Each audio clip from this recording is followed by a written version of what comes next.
Everybody, good evening. This is Villain Support Live. John with Villain Support and Levi with Member Solutions. Drinking his water. I had bad timing apparently. This good. It's tea too. His liquid of indeterminate origin. We are going to be recording our first podcast episode in this live today, which is going to be called the Villaincast. The last time we were live together, we discussed a longer remake version of a video Levi just dropped recently, which was Toph versus the Daleks. There were some things that he had in there that people called out, such as asking a blind girl what color things were, etc., which is the kind of mistake that you make when you're doing a video improvised and off the cuff. It's within the Avatar universe because it was a reoccurring joke. Also, I just want to start this off with a random fact because I think it would be cool. Did you know you can buy a live deer for $37,000 and it costs about another $5,000 to $10,000 to ship it anywhere in the U.S.? Do you know that I'm not buying or shipping a live deer? No, obviously not. But like to everyone here, we were joking about like naps and stuff like that, and that's how that came about. But then I had the thought, like, if I ever make it super big now, I got to remind myself to ship him a deer, and he will get the joke. if you do ever ship a deer, please warn me in advance. Mr. White, are you not seeing the video? Because we both see it on Twitch. Give me a second. I can go. Now I gotta go check. I can see it. We're broadcasting from StreamYard. Yeah, we have a hype chest today. What is a hype chest? Yep. I have almost no knowledge of Twitch.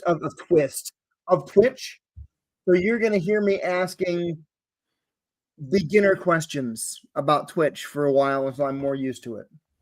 Okay, for everyone on Twitch, I'm doing a quick ad, which is already started. So we'll give them 50 seconds.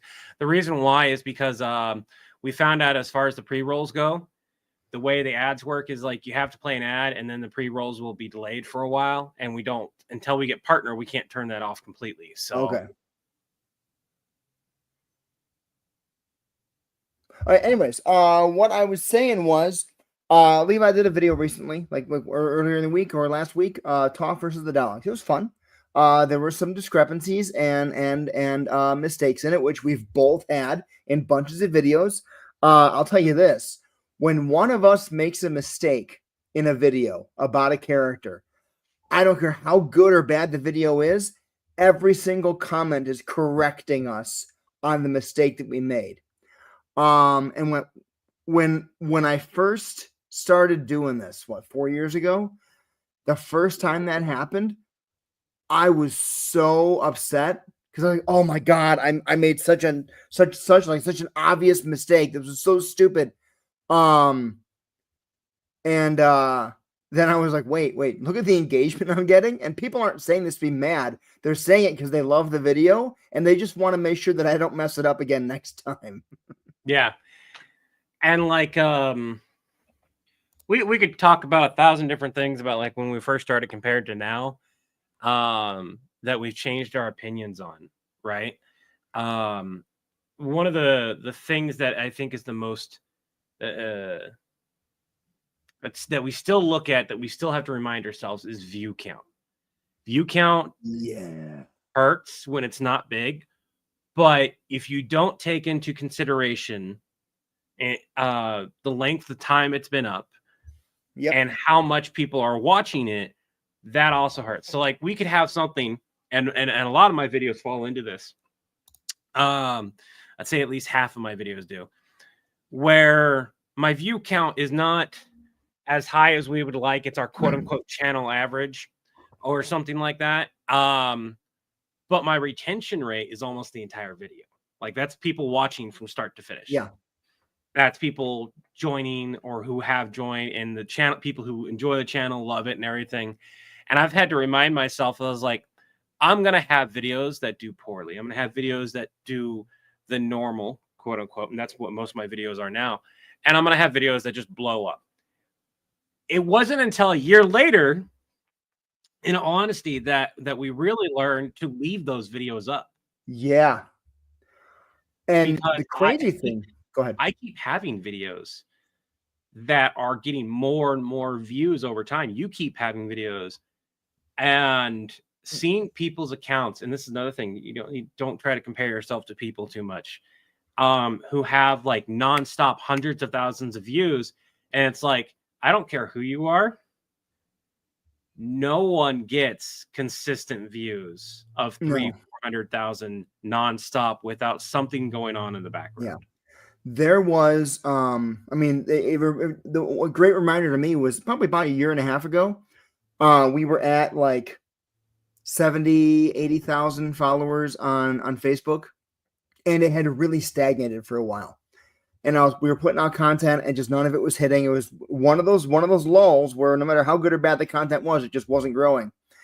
And then, like, over the course of a week and a half, we gained like 15,000 followers, and I didn't notice it because I just wasn't looking at the follower count. And my wife goes, "Something on your account is popping on Facebook." And I'm like, "What do you mean?" She goes, "You gained 15,000 followers in the last week and a half." And I'm like, "What?" And she went through and found that one of the old videos that did really well on TikTok that did not do well on Facebook at all. Like a year after we posted it, just one day, Facebook was like, "Oh, hey, look, this is good." And it just exploded and went from like 50,000 views to like 700,000 over the course of a week. I had a video notably that she reached out, your wife reached out and said, and then you mentioned it too. It was one of the Beerus videos I did or something like that. Saitama and Beerus.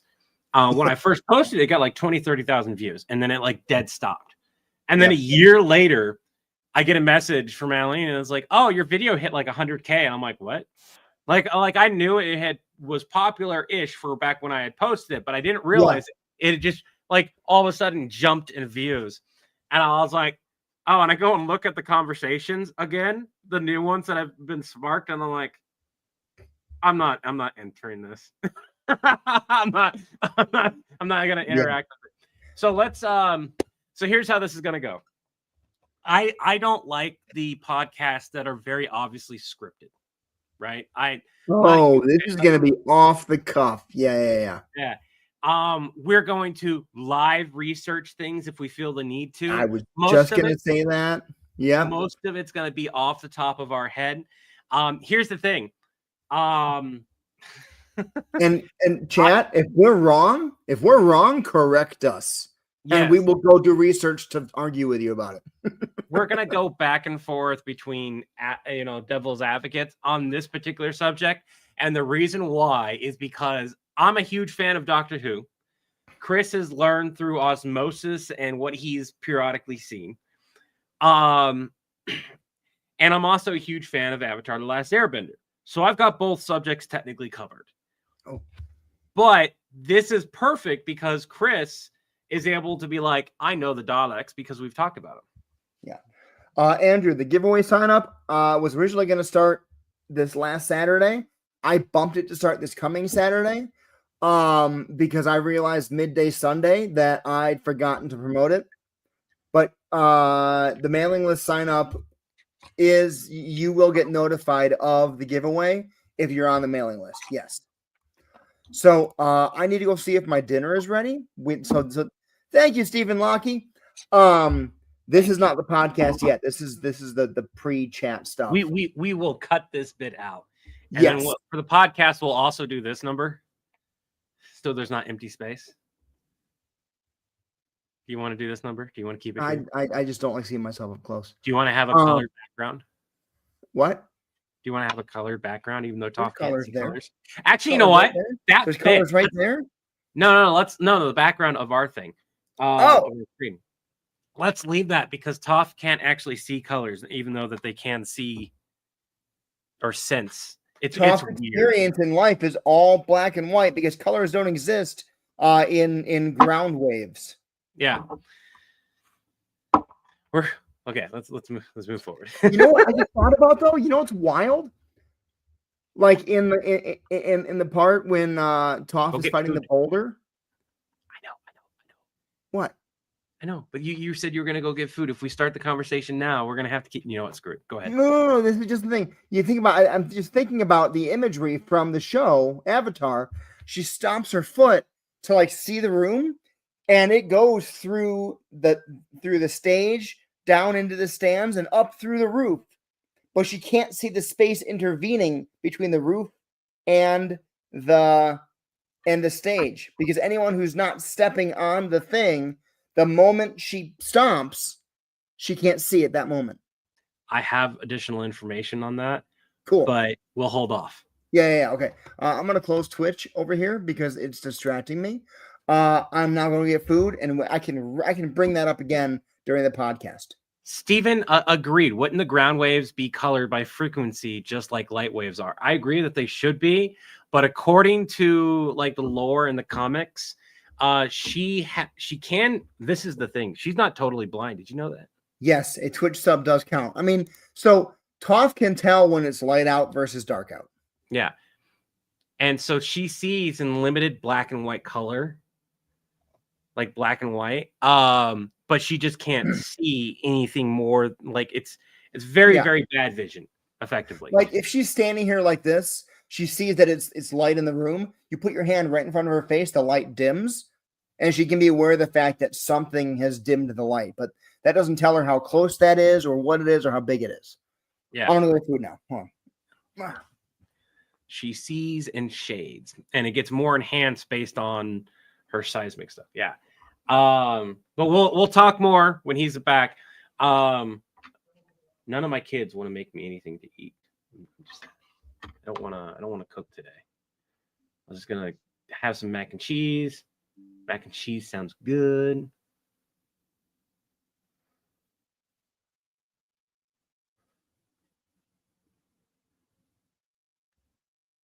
Tasted gift. Hey, Phoenix. What color is the goo? Shade 3 of gray. 3 shades of gray. You know what? I was not expecting. That's a whole different joke. Can't do that with Toph. Unless I'm talking to like the adult version of Toph, which is another thing. I never specified which version of Toph I was talking about. And they canonically hung out and were part of the Avatar gang for several years afterwards. Joe, like she didn't have any abilities, yeah, but because she has her earth bending, she doesn't need a cane or a blind dog. I have not checked my PO box, Slayer. We don't do that every day, mainly because it's in a different city now. So it has to be a planned thing. And I haven't gotten a notification that I received anything yet.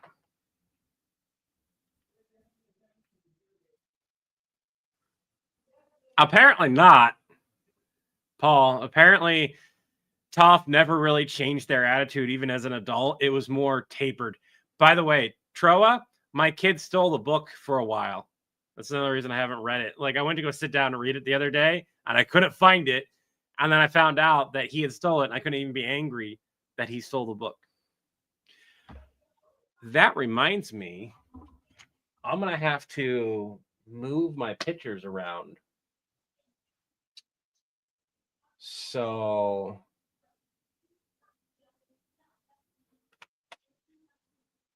I want to promote Narcoholic, which is an alcoholic necromancer. It's so weird. The chilling tales of that is it's actually really good. But Sinopa has a Kickstarter that's going to be happening here soon. They're going to get us links and everything, and you guys will get like discounted links to the Kickstarter. And it's for that one in the corner over there for the next book of that, which is Tibby something. I don't have it on me, so sorry. Rusty, thank you for the cheer. What book are you talking about, Levi? It's a comic book. And we will we'll go more into that Kickstarter as soon as I have more information. It goes live within this week. So they're going to send out links and stuff like that, and I'll be able to do that. Or do you mean the book that was stolen? If you mean the book that was stolen, is Crest of the Stars, the novel Crest of the Stars. Possibly, Troa.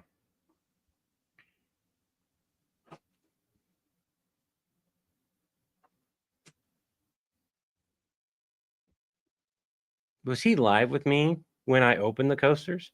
Yes, I was. I forgot you were too. I forgot. When Christopher shared the links of the opening, I was like, how did I not remember this? I literally was like, because I told you the day that I opened mine, I'm like, I have no clue what this is. I think part of it is that what it was, and I just totally forgot. We have so many and this is a problem. It really is. But we have so many projects, so many things that we forget, like the day-to-day things, and that turned into a day-to-day thing. So this is a project that we wanted to do. Chris and I will have nerd battles. You guys don't get to see them very often, and they are in good fun. They have resulted in some weird stuff. They've resulted in full-on, like, I'm going to be honest, I think both of us have gotten angry at each other. There's like, no, that's not what would happen. There's been some conversations that have ended where we've ended up, and I'm like, he's so fucking wrong. I'm just so pissed about it. And then I'm like, doesn't really matter. It doesn't really matter. And that's how my channel. That was one of the things I was bringing up the other day. I was like, how my channel came to be, how my personal one came to be. I said it better than that, but that was one of the things where Chris was like, I don't want this on the channel. That's why you have your channel. And I didn't have a YouTube channel at the point. And so I was like, finally, like, I'm stewing at home. Chris, I think just saw it as an offhand, like he was busy doing other work at the time. But I'm stewing at home, and I'm like, fine, fuck it. I'll open my own goddamn YouTube channel, and I'll start promoting. I'll start doing stuff with the drama and everything. And like, it's slowly growing. I acknowledge it, and I'm okay with it because I have a goal in mind, and that's to get villain support to 1 million before I can step back. Because at 1 million subs, if we're not pulling in the revenue to hire at least somebody to take over some of the things that me and Chris do to give us some more free time to do other things, then we're doing something wrong, to be honest. Mm-hmm.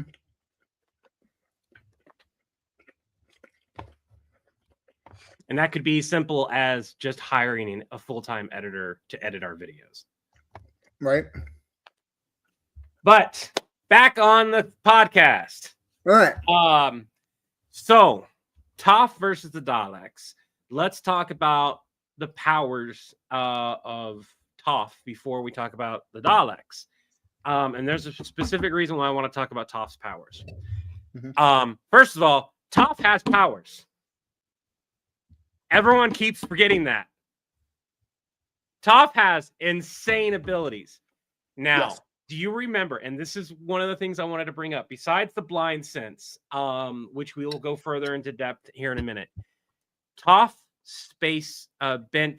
did metal bending on space metal. Do you know what's in an asteroid?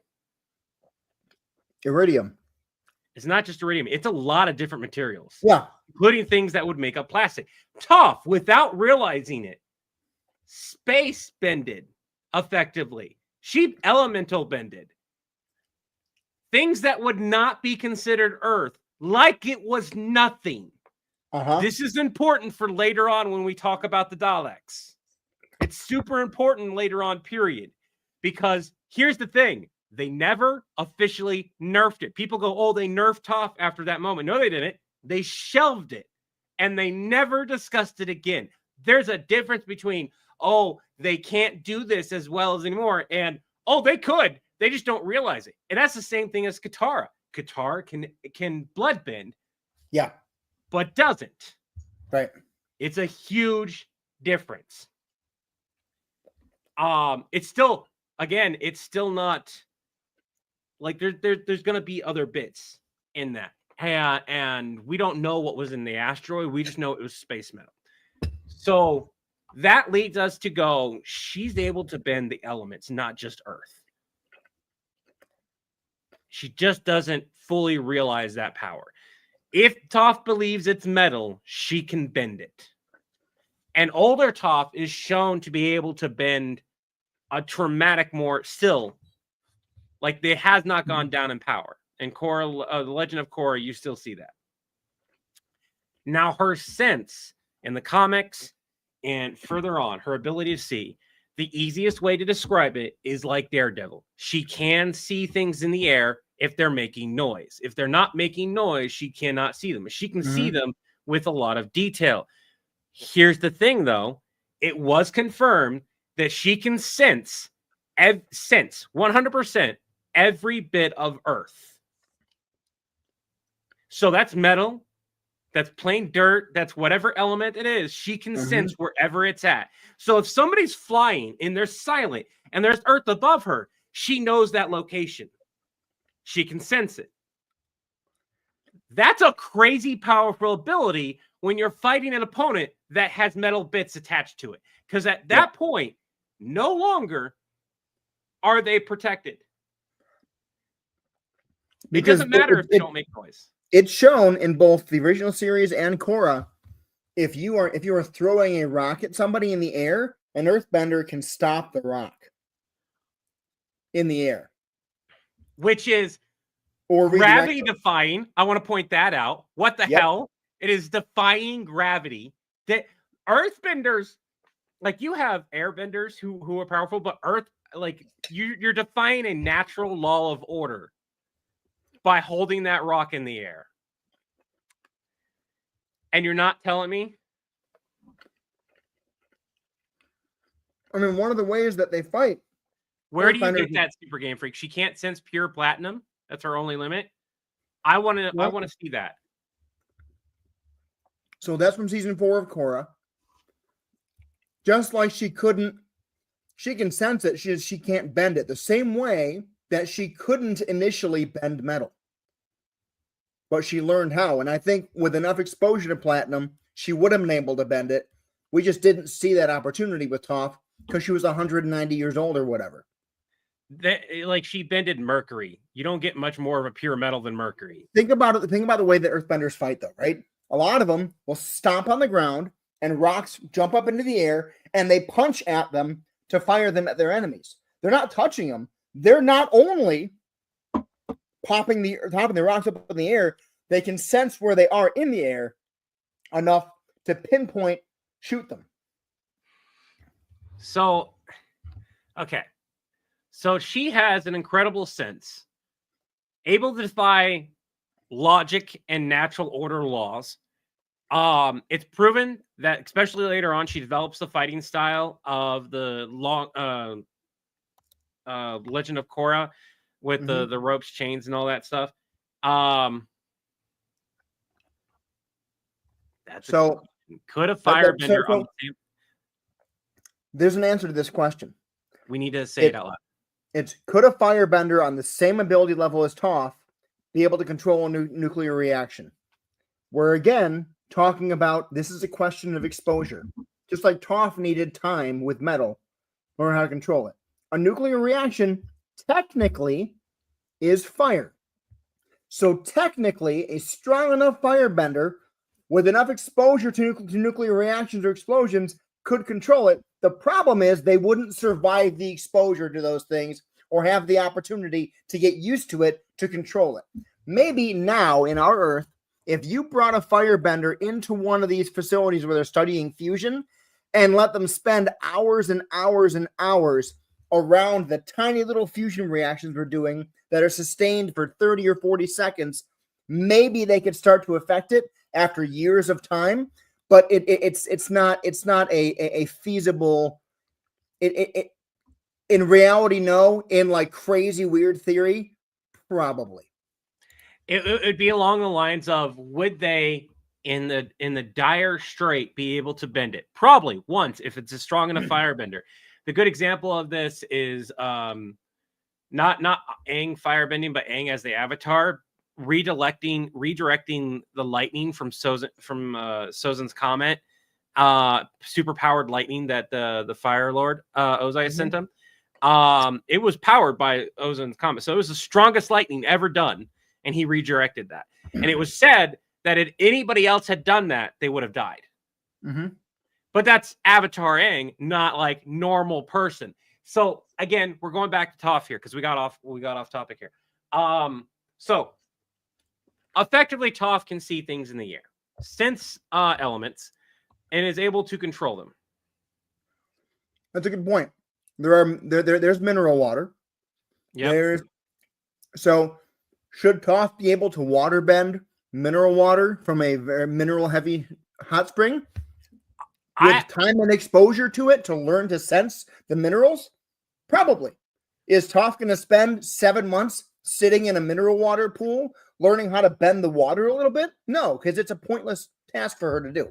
Not to mention there's the question of if she went to go bend those minerals, wouldn't the minerals just come out of the water, separate from the H2O?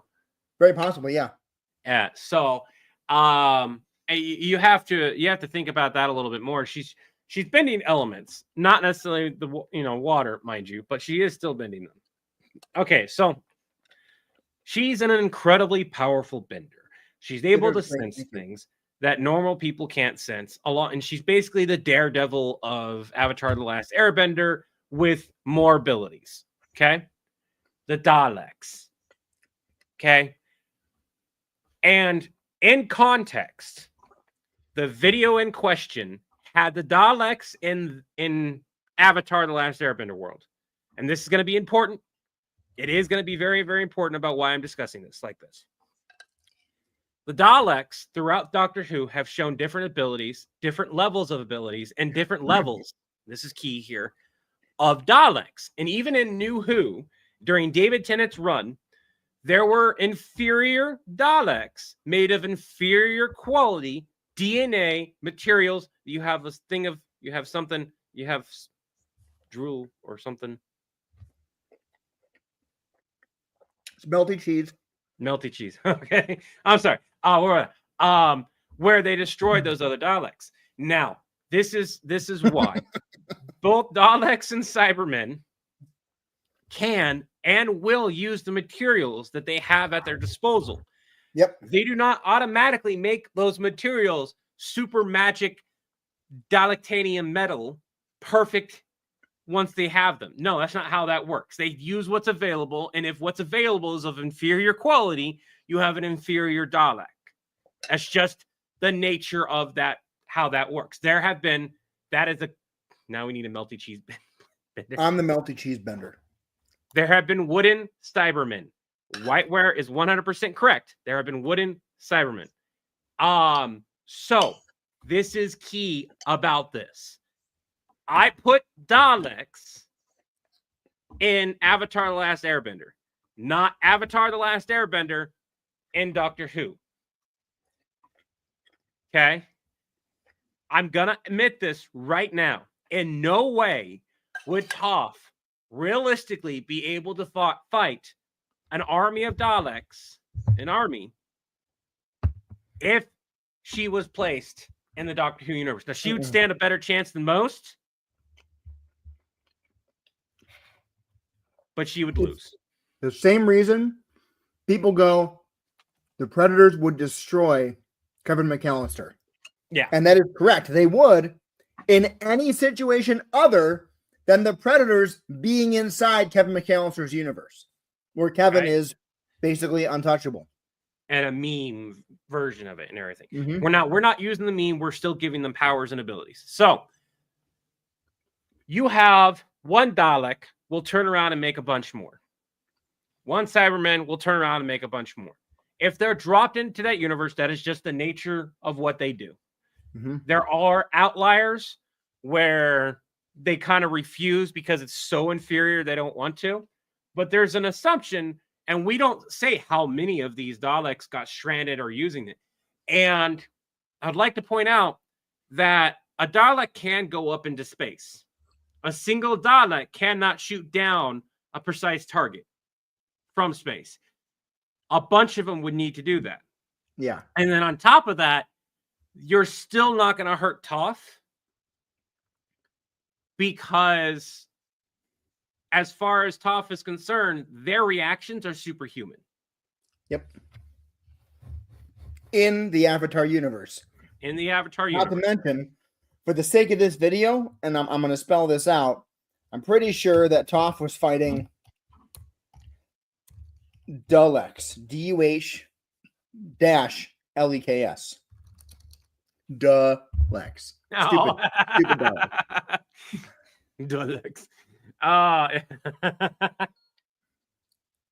Give me a minute. And yes, there could totally be a Toph in space series. I promise you, Toph can bend other planets because she already bent. She already bent the material from the asteroid, from the space sword that Sokka had made. So yeah, you put Toph on Mars or moon of Jupiter or Saturn, and she'll be able to bend the Earth, the ground, and all the minerals on that world just as easily as she can bend what's on Earth itself.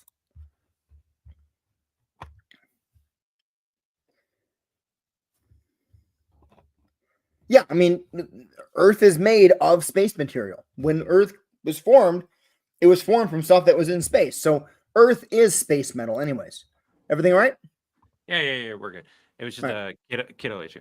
Now, again, Daleks are still very, very powerful. But you have to take into account that in Doctor Who, they make noise just existing. There are a few times where they become quote-unquote silent, and they still have sound. Now, suspension of disbelief is a thing here. And in TV, you go, oh, you need sound. You can't just have it move, right? Apparently, that's not the case. The Daleks still emit noise no matter what. It's just a small noise. But that's the problem. It doesn't matter if it's a small noise or not. If they are close enough, Toph can hear them. And Toph doesn't have a limit. Toph was able to, hundreds of feet in the air, sling themselves up to Appa and land perfectly. Okay? So you have a person in their universe who has powers, can sense metals and earth materials and stuff like that, fighting a being that is made of the things that they can sense, that, yes, is an incredibly powerful being, but everything they do makes noise. Yes, Toph can bend on a spaceship. That said, if the metal the spaceship is made of is refined enough, like platinum, she will need time and exposure to figure out how to sense the materials in it that she can bend. But eventually, yes, Toph would be able to bend it based on in-universe assumptions. If we take Toph into the Doctor Who universe, Toph ceases to exist pretty quick.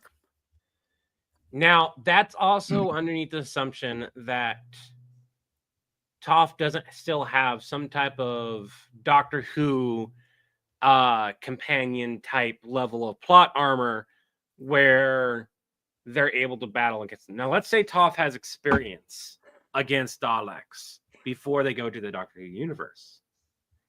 That's an entirely different battle because now she has experience against them. And if she learns that she can't harm them, she's now in protect mode. And Toph can disappear in the several meters underneath the earth very, very quickly. So the question at that point is, how quickly does the Doctor get to Toph? And I would argue, based on the way Doctor Who works, it would be within enough time for Toph to survive at least the initial encounter. Afterwards, it's a coin toss whether or not Toph will die because of the way Doctor Who works in their companions. Toph as a companion to Doctor Who, as someone who doesn't know Doctor Who that well, would make that show so much more badass. There have been moments where they give, the companions are like And honestly, the companions are some of the most badass parts of Doctor Who. But yes, it'd be so. What that means is to Toph, they are metal jelly donuts. Oh. Do we need to do a script rewrite? No.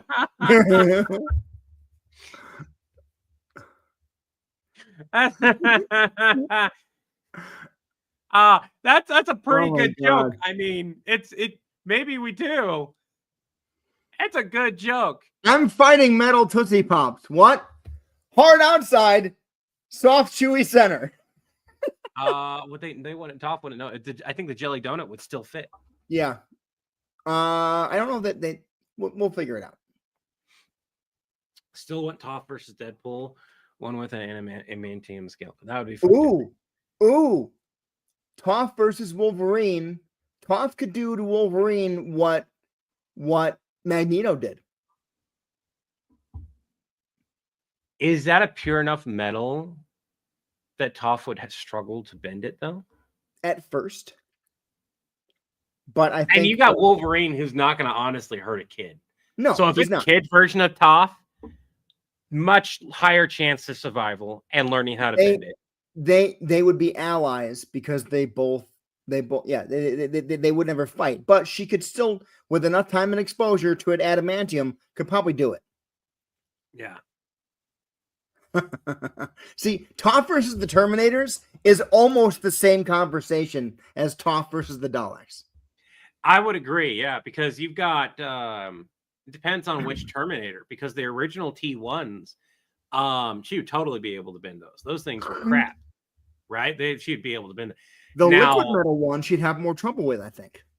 Well, depends, like what type of liquid, because remember, old Toph could bend mercury. At what point did she learn how to bend mercury? Is the question. Because at that point, she's able to bend episode of Toph versus the T1000.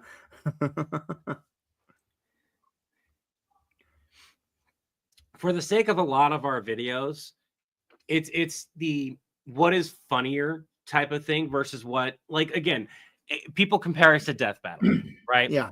And it's like that is not a fair comparison, because like we do take into account the powers and abilities, but we go what is funnier versus what our preference is. Yeah. It's like, do we have a would we want the Predators to win? There have been times they have won because I thought that would be funnier. We acknowledge it should.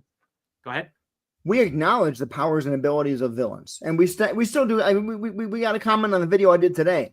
Someone being like, "Why are you always doing the Predators so dirty? They're amazing." And I'm like, they are amazing. This video takes the stance of, but what if they were morons? And so in most cases, we take into account the fact that a lot of villains are crazy strong. The concept, the whole point of villain support is we know they're crazy strong, but what if they're completely incompetent whenever they're not on screen or on the page in your favorite movies, TV shows, or comics? Yeah. And then you have like because we do what's funnier, it winds up being one of those things where we get a lot of people who will make those comments. Like, you know, we've got a bunch of people who are like, Toph wouldn't win against the Daleks. And it's like, yeah, arguably, here's the reasons why they would. And I had a conversation. There was a conversation in the comment section where eventually I ended it with, I was like, look, all Toph needed for this video was a chance. And Toph has more than a chance to succeed or survive with Daleks. When I do part two of Predpool, I'm going to ask how they got him there. He let them decapitate him and take it as a trophy, and it wouldn't stop talking, and the body regrew out of it, so they decided to make him their king. Do you know that that the thing that's happened to Deadpool before? Yes. Okay. He's regenerated from what, like a drop of blood or whatever? Here's a question for us, and because our fans are going to bring it up, especially our long-term fans. Yeah. So we have lore, right? Whether we want it to or not, there's lore to the videos now. Mm-hmm. we've done plenty of videos with Deadpool and the Predators. We did a whole little series with them. We did a series with the Borg. To answer something when somebody says, like, well, what happened here? What about this? What about that? There's the entire possibility that we're dealing with a different version of Deadpool. We're dealing with a different version of this or that or this or that. Most of the time, when we're dealing with the Predators, we're dealing with a different group of Predators. The previous group has been eliminated. There are rare exceptions, and if I'm right, there's 4 or 5 actual Predators that have survived. And you guys will eventually find out, because we really do need to make these videos this summer. Yeah. So that we can tie this up and be like, hey, look, the video exists. Here it is. You guys will find out why we deal with the Predators that we're dealing with. And it will be a good way for us to point out, like, look, this is the version of Predators that we're dealing with. And hey, look, 4 or 5 of these numbskulls have actually survived. Yeah. And that's the cool thing. I love that you've gone on long enough. You've got your own lore. Yeah. When I'm dealing with the Avatar crew, I try to remember what videos I've done in the past, because there isn't alternate versions of them that are canon. So there's not an alternate universe of Aang, Katara, and all of them, unless it's a fan-made universe. And I've read some of the fan comics. There's some really cool fan comics out there. But I cannot do a video on that, because that's Avatar: The Last Airbender's got a large audience. But it's still a niche audience, let's be honest. Like, there's anime, people who've seen Avatar, people who haven't. There's a huge amount of people who haven't. There's people who've heard about it but never seen it. And then if I go like, this is an alternate universe of them, people are going to be like, oh, well, what's the information? I was like, well, it's here. I would have to continuously explain that. And that's difficult to do. So when we look at, Toph's powers, the Daleks' powers, that kind of stuff, I try to go based off of what is the most common. Well, right now, the Daleks' powers are mostly from the new Who. But old Doctor Who, if we were to bring in the old versions of Doctor Who Daleks, they would lose. If Toph got dropped into the old version of the Daleks, she would win. The original Doctor Who Daleks, when they were first brought about, would lose so quick. We're working on that, Desert Goat. It wouldn't be a John and Levi comic book. It is going to be, this is the big thing. We can create things with other IP, but it becomes an issue. We are original characters. Gary the Broke Vampire is an original character. Carl the Evil Centaur is an original character. We can use those. But we're not talking about the comic tonight, so. No. We're trying to keep this about Toph and that.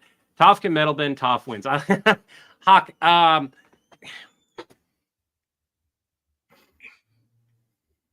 the original Daleks were effectively trash cans. That's where the joke comes from. And they were able to be shot, they were able to be electrocuted, they were very susceptible to regular damage. It took time for them to learn and adapt and become better, so on and so forth, right? And new Doctor Who made them much stronger than what they used to be. So that's a thing that we have to take into account. Which version is fighting which version? Now, we don't have to ask which version of Toph is fighting. We have to ask, how old is Toph when they fight? So I have a question about the Daleks, from old Who to new Who. Was their fan response to the Daleks effectively getting an upgrade, getting more stronger? Did people say that they're too strong now, et cetera, et cetera? There's been mixed results in Doctor Who for every villain. For instance, the Angels, right? That video caused a lot of controversy where I did Toph versus the Angels. there's been a lot of new information for the angels. An image of an image is now an angel. They're not just quantum locked. They exist all the time, and they need to be perceived to a certain extent to exist. But at the same time, too much observation will quantum lock them. They can be broken, but then they can't be broken. They only die if they're not being observed after amount of time. It's been a back and forth battle with this. And so that's an issue. And that same issue exists in every villain of Doctor Who, which is why I'm not a huge fan of like doing actuallys with Doctor Who. Yeah. Specifically because and it's been accepted that every iteration, this was officially confirmed in this latest one, every iteration of the Doctor now exists as a separate entity. Now, this was hinted way back in 10. So anybody that has a problem with the fact that they did this recently, but they still like David Tennant's Doctor, you can't bitch. I'm sorry. It was hinted that there was, the moment that they made David Tennant have a second Doctor in a different universe, I'm sorry. At that point, other universes and other Doctors existed, which means other iterations exist. And the only and that was made canon. They confirmed it. That's one of the canon things that they could actually confirm. Yes, this is canon. Well, I mean, wasn't it supposed to be that the Doctor only has 12 regenerations? There was that too. And they got to the 12th, and they were like, "This makes too much freaking money. This can't be the end of it." Yeah. Yep. And they figured out a way to do it. And what this allowed was a multitude of things for people like us. It means that if I wanted to end an argument, I can be like, okay, well, it's this version. If I really wanted to end an argument. Because at the end of the day, every version of Daleks exists. Every version of the Doctor exists simultaneously at the same time. Right? And apparently, when Slayer's like, the Doctor finally got to be a woman. Apparently, he'd been a woman to start off with.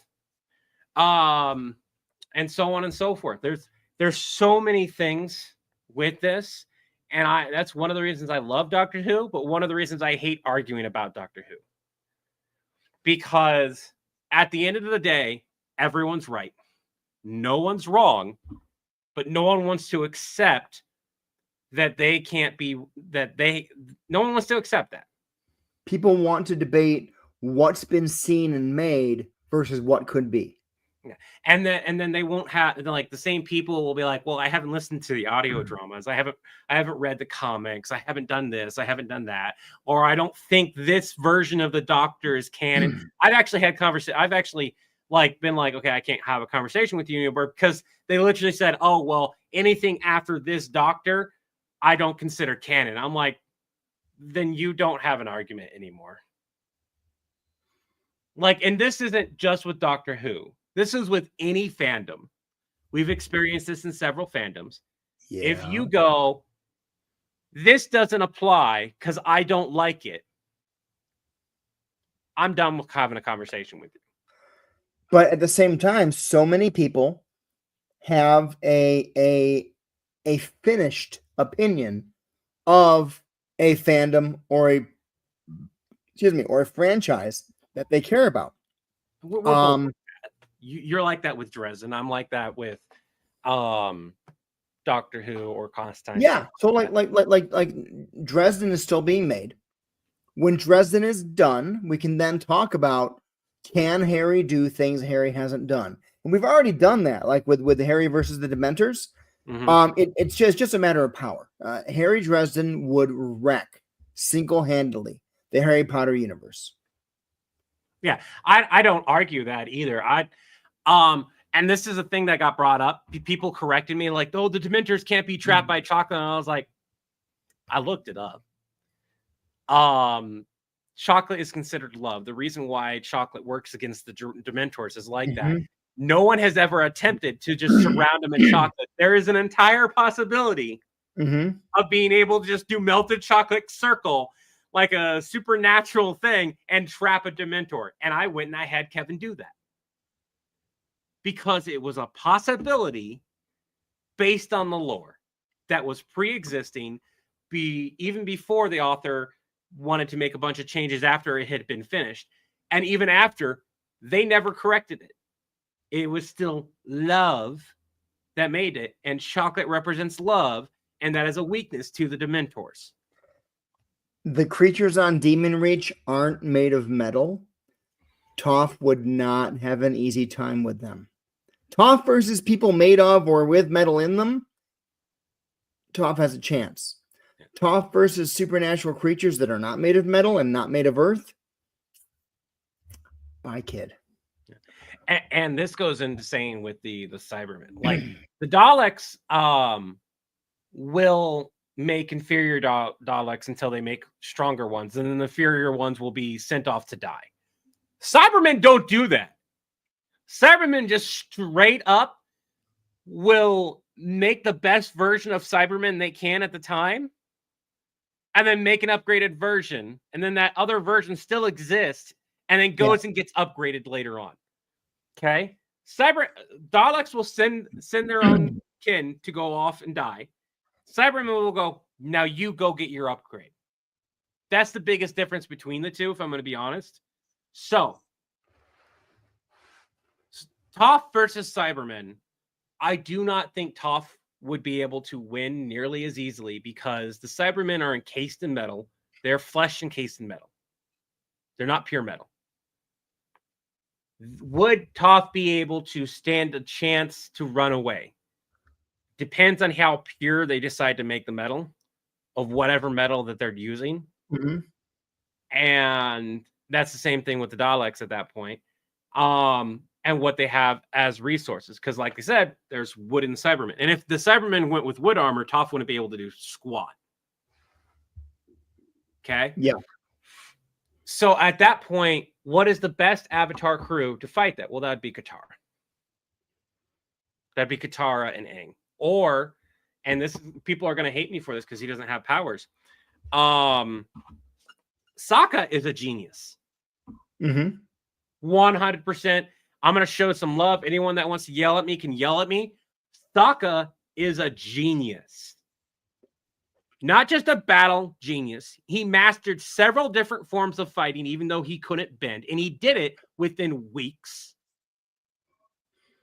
He learned how to fight with the Kyoshi warriors.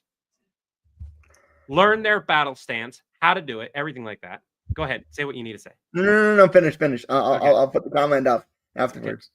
Okay. He was able to recreate a flying machine. He the amount of stuff Sokka was able to do is endless. And it is said, and at least from Legend of Korra and the comics, from what I was able to glean online, he was the reason why they jumped so quickly in advancements.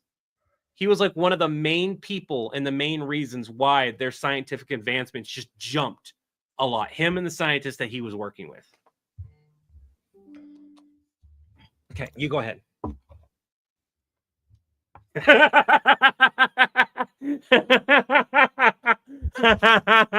don't even need to say anything. The mentors try and then infiltrate Willy Wonka's chocolate factory. Not only are they surrounded by things that make people happy, but I think if the Oompa Loompas truly felt like they or the factory were threatened, they would be extremely dangerous. Oh, goodness. Sokka is Avatar's Batman. No powers, stands on business. Willy Wonka, this as a boogeyman story. Adult Dementors tell baby Dementors. I'm saving that comment right now. You've got to make that video. And here's the best part to anyone that's listening. Me and Chris will like do each other's videos. Like he'll talk to a hero periodically. I'll talk to a villain. I do more villains now than what I used to. There's a specific reason for that. A lot of people will point out, I was like, why is hero support talking to this? But they don't question ever. Not once. I think maybe one or two people, but most people don't. John talking to hero support, they just go, oh, it must be overflow. I'm like, are you kidding me? I can't have the overflow if I'm not hero support, but I can't have it. You won't give me that benefit of the doubt. Yeah. was like, what the heck? But Member Solutions was a combination of two things. One, it was reality. And this was the big one. There is always a general customer support in a call center. Now, how much support that general handles all depends on the business. I've worked at places where that's pretty much the only department that existed. So they handled everything except for manager calls. Yeah. And it sucked. It sucked a lot because you had to do a lot more work than what you ever should have. And so a lot of times some of the work was subpar. And then I've dealt with ones that are specific, like I can't handle this call. I have to forward it up. I can only do this or that. And I have to send you to the correct department. They were basically a switchboard.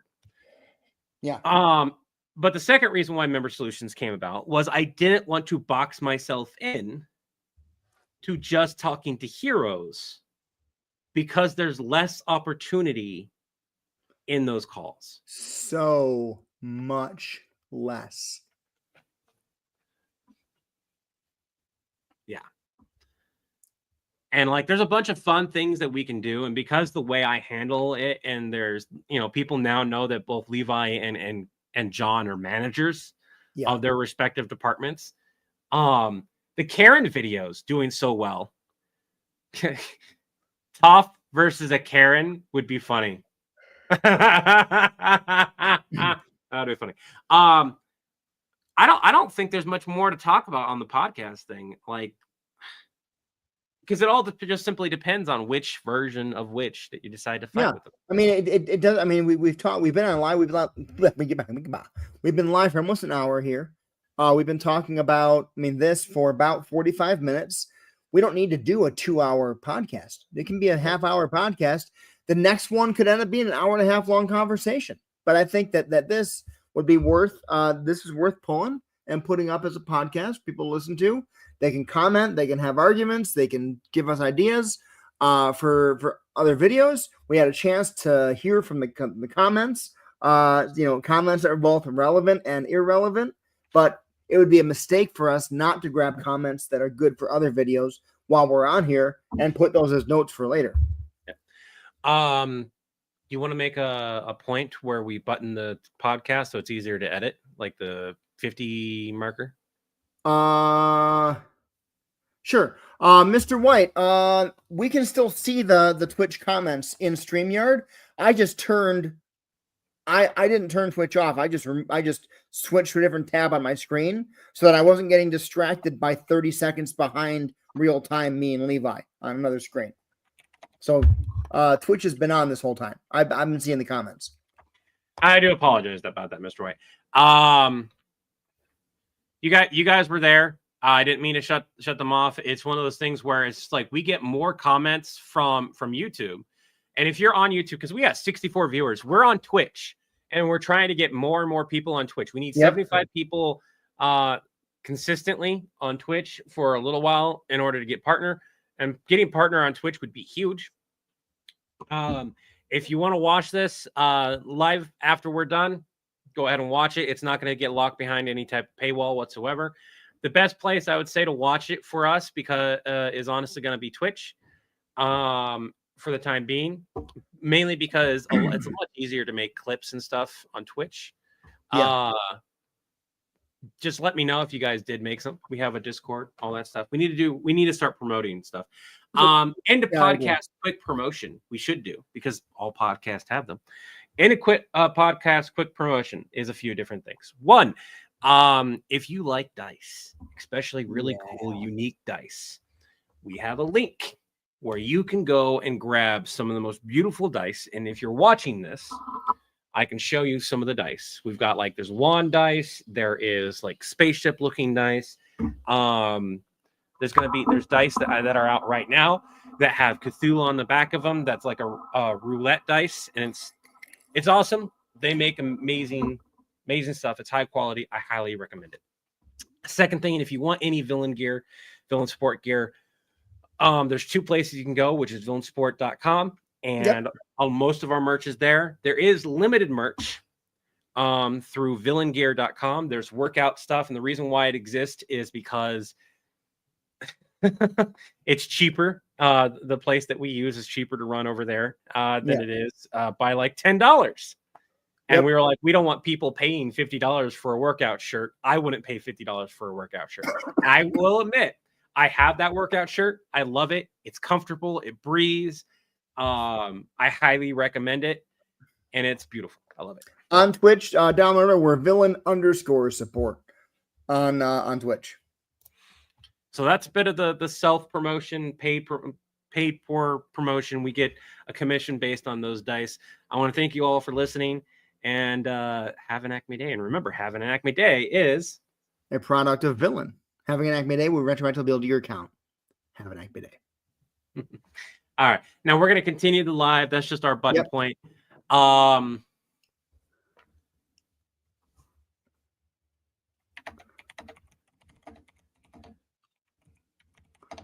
As podcast promos. We're not leaving a shrimp fried rice. We're just that's the end of the podcast. We're gonna stay. We're gonna stay. Anyone here? We're staying. We're staying live. To the now that we're done with podcast, I'm gonna get some more food because that was freaking delicious. Somebody asked 15 minutes ago what I was eating. I was eating ziti pasta, like not ziti, penne pasta with butter and some melted cheese and chicken in it. It was delicious. I want food. I don't want to order food, and I don't want to cook food. And the kids don't want to cook for me. I cook for them all the time. No one wants to cook for me. Penne. We're not going to correct him right now. We'll correct him when he gets back, everyone.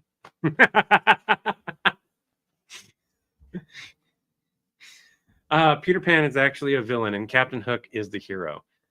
Darn kid. Yeah. I love my kiddos. I do. None of them want to cook today, and it sucks because I don't want to cook. But we can't afford to order out. I'm not going to do that. So Troa, I'm gonna save your comment for later. That's a good question to ask Chris. It's really hard to do Gundam calls, and any plans on a one-off of Gundam Universe Caller. There are ways to get us to do things. You can commission us to do calls. I've talked about this before, that like if it's something that we don't know about, we may need help. And like there's been instances where like I don't know the subject. I have to ask about it. And the easiest way to do that call, I've learned, is to go live with the person while I'm with the person. This way we have more people. And look at that. Miller, thank you for joining on Twitch. And I do apologize if the voice change bothers anyone. For those of you who are longtime viewers of my streams and everything, you know that I have to relax the voice. I can't do the customer service voice constantly. Also, I've got like a piece of fuzz in my drink.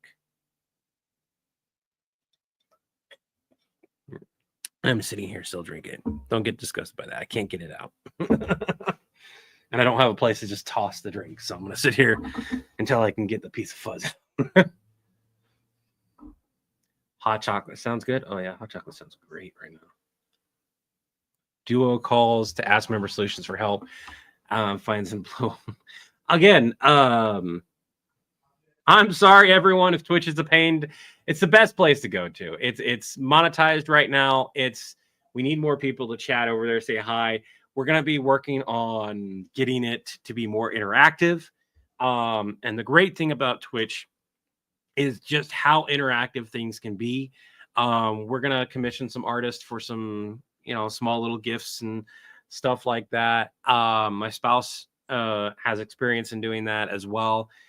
It's going to take time, and it needs to pay for itself. And, both me and Chris need, some things to make life a little bit easier when we're streaming. We both have decent mics. We both have decent cameras. The good thing is we don't need those. But like having, one of the things I want is having a touchscreen display. That way I can see chat in the middle and I can be looking at you guys and I can be reading it right here at the same time versus having to look up, read real quick. I can look and speak to you at the same time. What is Twitch? The purple app. If you have Amazon Prime, it's a good way to support us for free without costing you anything because you get what's called a free Prime sub. Now, You can't just leave that on and it's on constantly.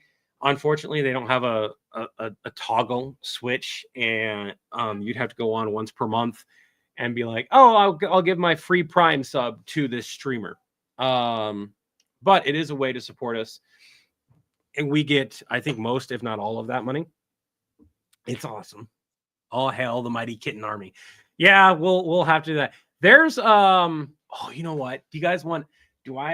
I made a sticker thing. Do I still have it of my cat Max in Batman and a Batman helmet that I made for him?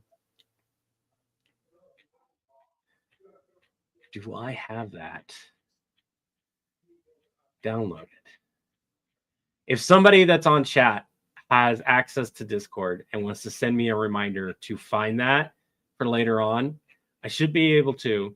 I've got a cute little sticker. It's kind of like the Mac Kitty, only like it's different. It's actually my cat cut out with Batman on it. So that'd be a cool one. I was gonna talk about different merch, and I'm gonna wait until Chris gets back to talk about some merch that you guys have been asking about that has, you know, characters, IP that we don't own. And I want to talk about how we're going to go about doing that. I think we all combine our cats. We have a cat army. We have a kitten army. Kitty reminder. Max Batman sticker. Just send that to me and we'll be. Look at the Mac Kitty. So many people love that little sticker. I'm so happy so many people love that little sticker. I'll get back.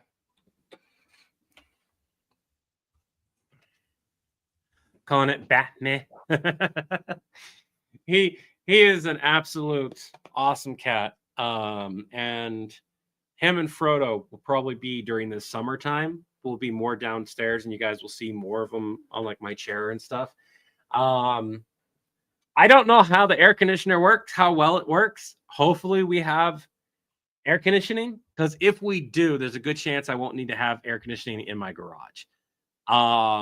Because central air would be much easier to push downstairs than it would be the heat, because heat rises. I have 2 recruits for the cat army. Tobias? Yeah, because otherwise the other person would respond. Yeah. What is it, buddy? Yeah, I know Madagascar 3. We don't own it though, so. Can you try to find a place where you can watch it for free? Not legally, and I'm live right now, so I'm not going to tell you any other way. Don't bring the weights over here at all. The weights do not come. Do you guys want to see it funny?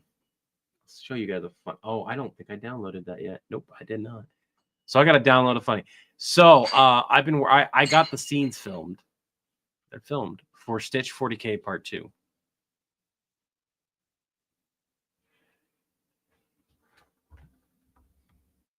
Give me a moment here. And I got some bloopers that you guys will see. And again, my personal channel is like almost dedicated mostly to the bloopers and back stuff that happens. We don't do a whole lot of bloopers on the main channel, and I think that's okay. One would qualify for special ops. You guys remember Cats versus Dogs? Does anyone remember that movie? That's such a it's an awesome video. You're on through my stereo and my pickup at the moment. That's cool. Ian asked about art. Where it gets hard when we have this many people. It can get hard to keep track of. Yeah, Ian, on the Discord, the biggest thing is we believe in paying artists. And so, like, if we find something of yours that we like and we want to be able to utilize it for merch, we would have to go turn around and, one, make sure we have the money, and then talk about, like, how much is it going to be. We don't, keeping track of royalties gets incredibly hard outside of just me and Chris. So it's easier to buy like the lifetime license type thing, the lifetime use it in this thing, like you would on Fiverr or stuff like that.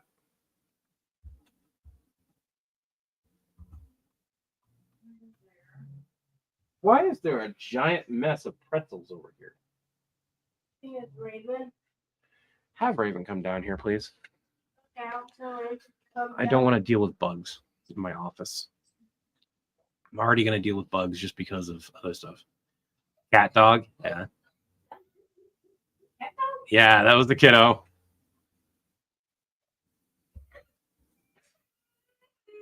Don't pretend to cry. I don't like that. What is it? Are you crying for real? Because that didn't sound like a real cry. Come here. Let me see your foot. It sounded like the fake cry you do. Come, let me see your foot. It hurts. Don't. I was brushing it off, Dinkus. This is why you wear stuff and shoes and stuff down here. 60 people. Holy moly, we got a lot of people going on. 14 in Twitch, 41. And Chris isn't here. We got some of the most people that we have. One of the largest audiences that we've had in a while. And Chris is missing it.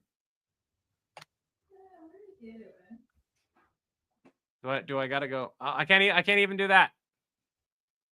I have to go like that, and then add him to state. Oh, I'm in the wrong area now. Chris, get back! You're missing the whole. How many people fake cry? Eat the foot. How many people on both? So it's 54 total right now. We got 35 now on YouTube and 14 on Twitch, 4 on Facebook. Hi, from Baltimore. Wear shoes and strange concept. How many both? That's funny. Switch sides and see if Chris notices. Chris knows I hate being on this side of the screen. There's a specific reason why. On my, you guys can't see it, but on my screen it has like a weird glitch that happens. It does like a flash thing for some reason. Don't know why. It only does it in StreamYard. You got a mess.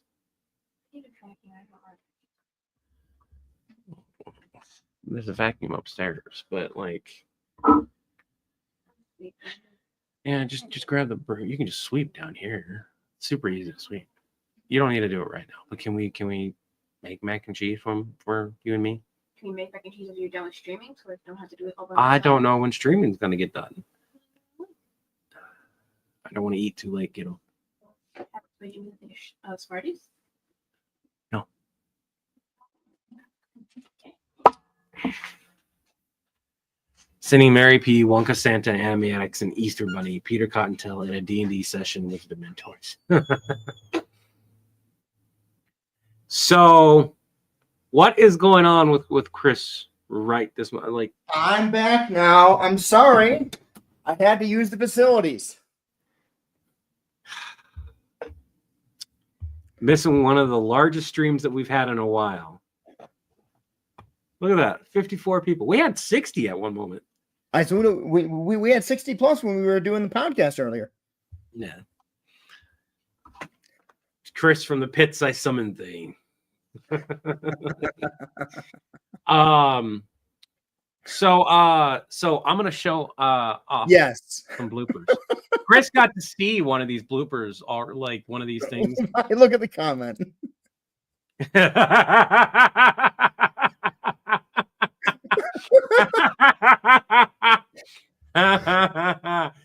I have so many implications. Mr. White, you just won the internet this evening. Oh goodness. That's a good one. All right, let me export this, get it out of the zip folder. Put this where it needs to be super fast. I'll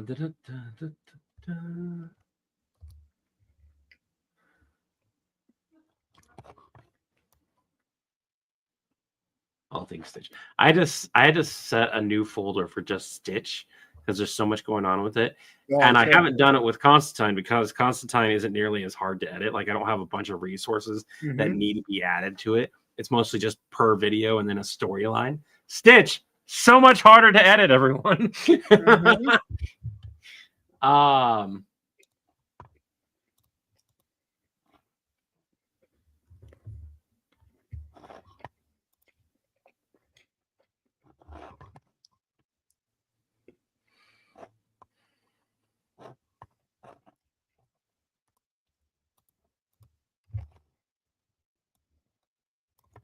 Well, that was interesting. That's weird how that did it. All right. So there's a couple different bloopers that I would love to show. I gotta find them real quick. Here's a crying shame. Yeah, here we go.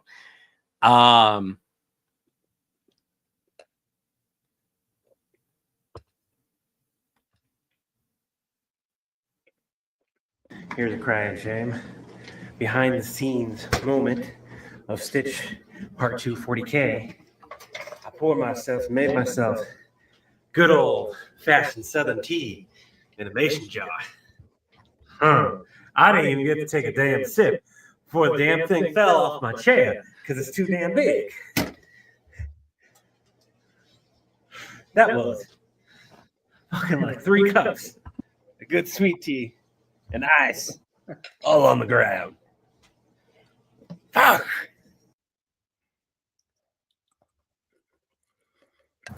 The remains of what was beautiful sweet tea.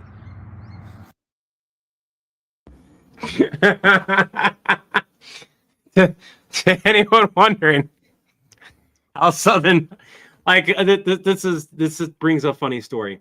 So I can have the Southern tang relatively easily, and that's because my mom grew up from the South, and like I can very easily slip into that. Yep. Levi gets a call from random Florida man. I am the Florida man.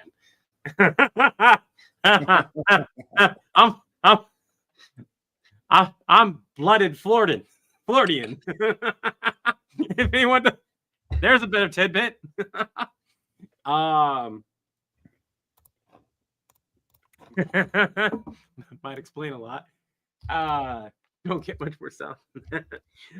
So, Raven, my oldest, can slip into a Southern accent sometimes, but their Southern accent, a copy of a copy, is the best way to describe it.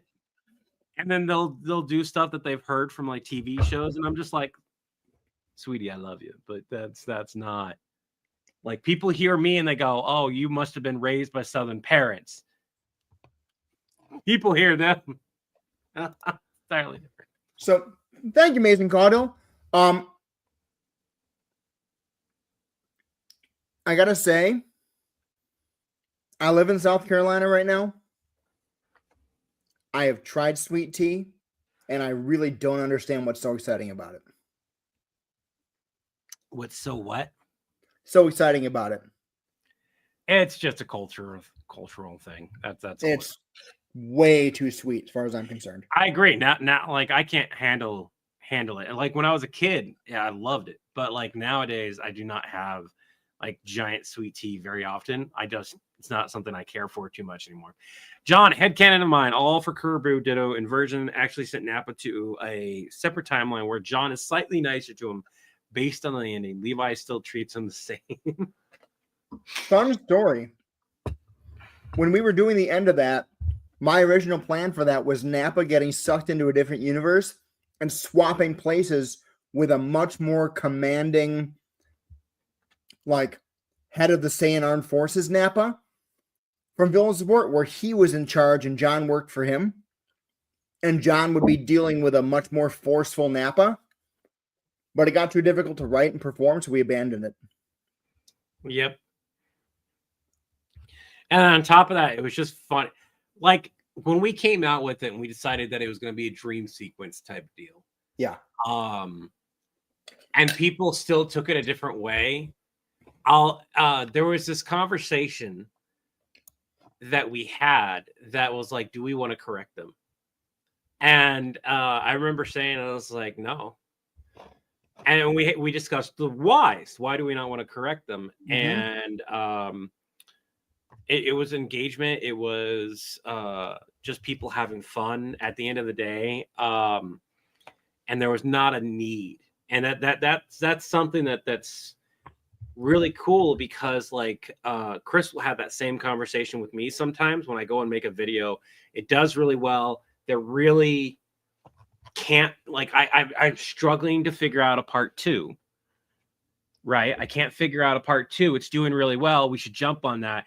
And Chris reminds me, and I've reminded Chris that there doesn't need to be a part 2. Yeah. Doesn't always need it. Sometimes just let it be. Let people have fun. And if a year later a part 2 happens, 20 years later part 2 happens, so be it. Yeah. The answer to that question is hot chocolate mini marshmallows. Can I go outside? Yeah, but you can go outside. Thank you. It's not dark out yet, is it? No. All right. No, light. No, no. The things that I do for videos. I can't put the other half of the mask every time. I got both. Why is a flap there? Somebody explain why the... I would like to point out to everyone, I have 2 scenes in this. 2 very quick scenes. And it goes from me working out. I decided to change the scene so because time passes in the Stitch thing. Time passes. It takes Napa some time to get a hold of Levi, and so like it didn't make sense to have the scenes be the same and be almost back to back. So the first scene is me working out effectively, and I answer the phone. I hang up the phone. Like I'm not talking to him. The second scene, I am in a chair, leaned back, super comfortable, and I'm like, nah. It's so funny to me that such a small part can have so many intricacies. I'll try to find two, okay? And I went by the bush.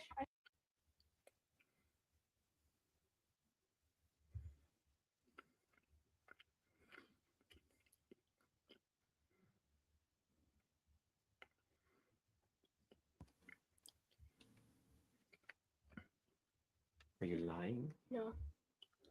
You found $1 outside under a red rock.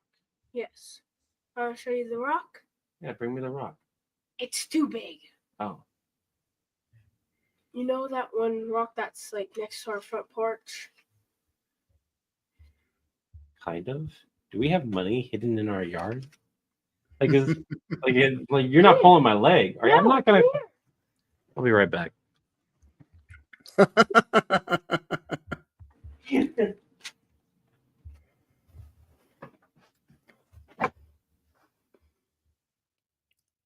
Oh, Sophia Tiny Kitten Human on Twitch. This is actually mac and cheese and chicken. It's fantastic.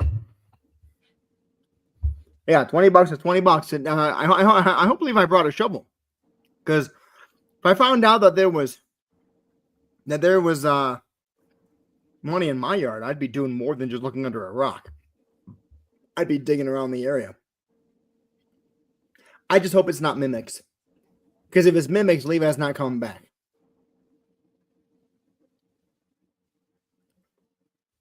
Yeah, Timothy Armstrong, if you're allergic to chocolate, choose the tea-filled hot tub, not the chocolate-filled hot tub.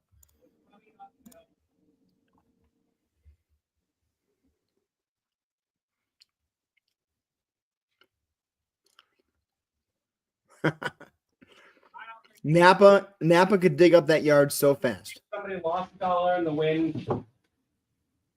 Just brought it to our yard.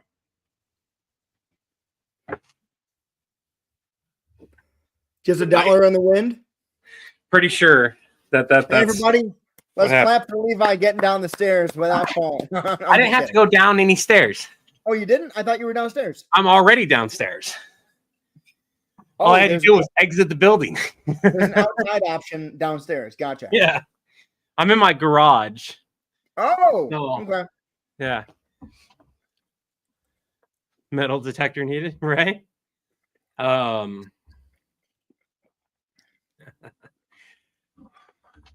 yeah, I find it funny that like something like what we're doing with Stitch, despite the fact that it's a vertical format currently that we're filming in, has so many working parts to it.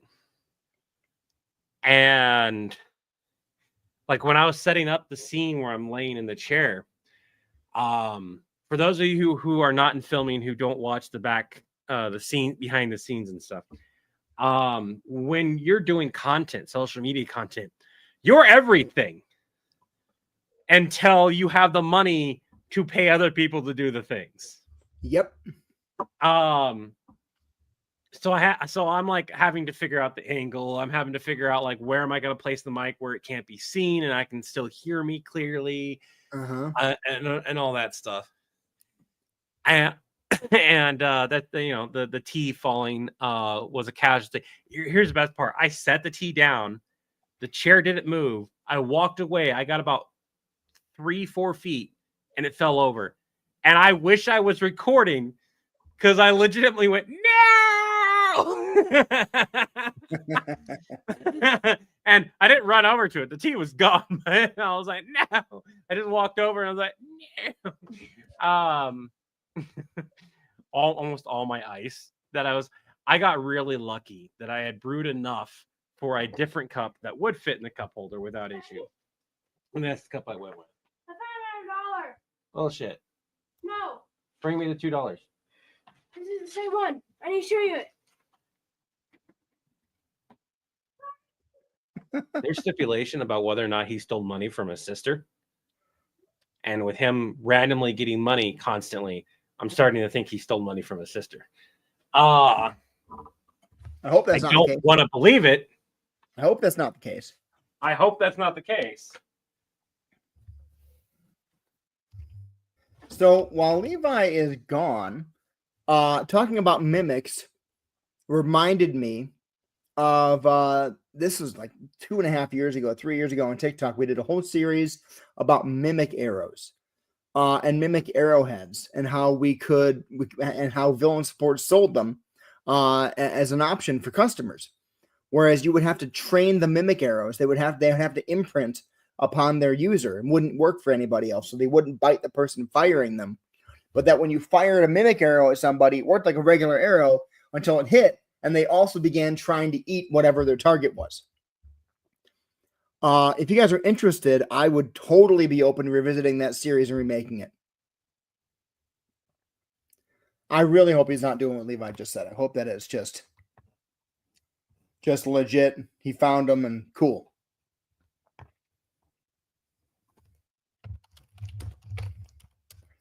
Very, very much hope so. Okay, I will definitely revisit the mimic arrows. Sorry, time for a bite. This food is so freaking good.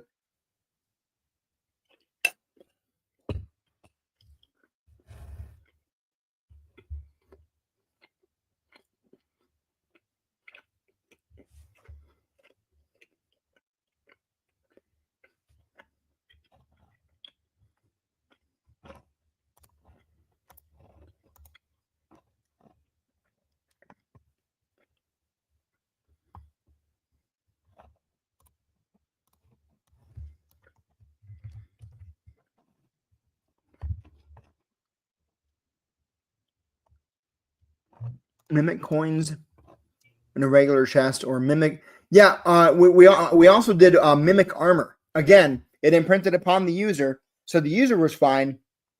But if they got attacked by an unarmed attack, the armor would bite whoever punched it. No, it was just a normal windstorm. We get them all the time. And I do not believe that the way that bill was placed, that bill would have still stayed there. And as crisp as it was.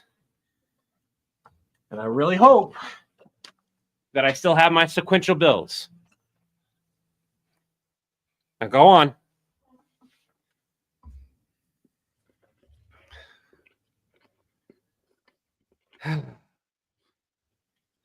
Mimic coins inside of a adventurer's bag of holding is much funnier to do, because a bag of holding and how much a mimic that size would be able to breathe, and how often that people keep putting stuff and opening it, it would effectively never die.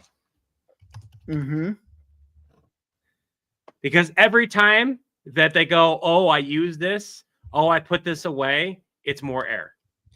Yeah.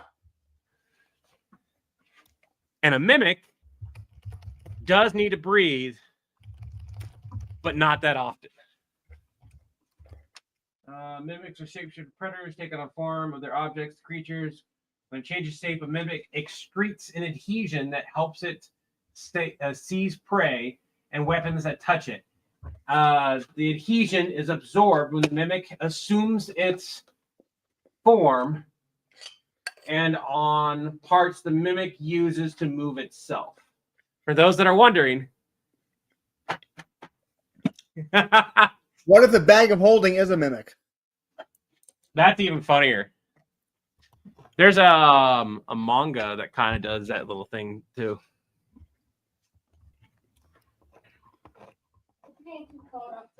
Okay.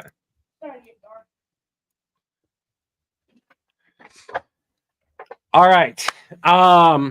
So here's some stuff that you guys can look forward to as well coming out and us making. This is kind of an impromptu podcast, but I kind of like how it was done. And I think if we're able to do this once a week, I think that'd be more than that would work, right? Yeah. I think the next podcast, which might be Deadpool versus Batman, to be honest, is going to be much more interesting. Deadpool or Wolverine?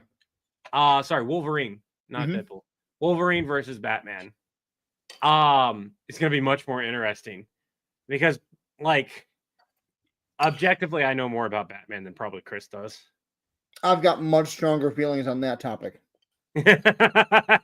There's that too.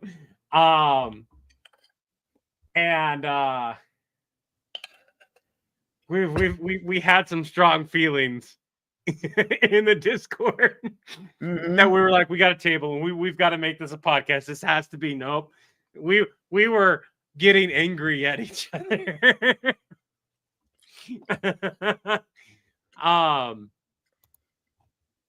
Wade would give Bruce an aneurysm, just possibly. It might be, yeah. And 2 Batman would beat 1 Batman, right? Depends on.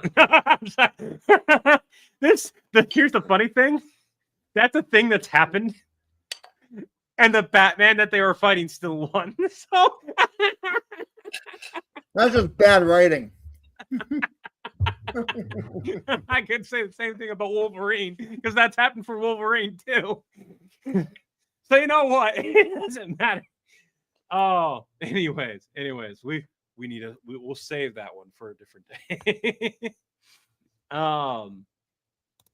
But of course, Ian, where did what happen? The Batman fighting Batman? Oh. Or the Wolverine fighting Wolverine? That's happened a bit. Wolverine fighting Wolverine happened in Logan. Yeah. Batman is Iron Man. Iron Man is Batman. But of course we have the skits that we want to do, the parodies of Star Trek.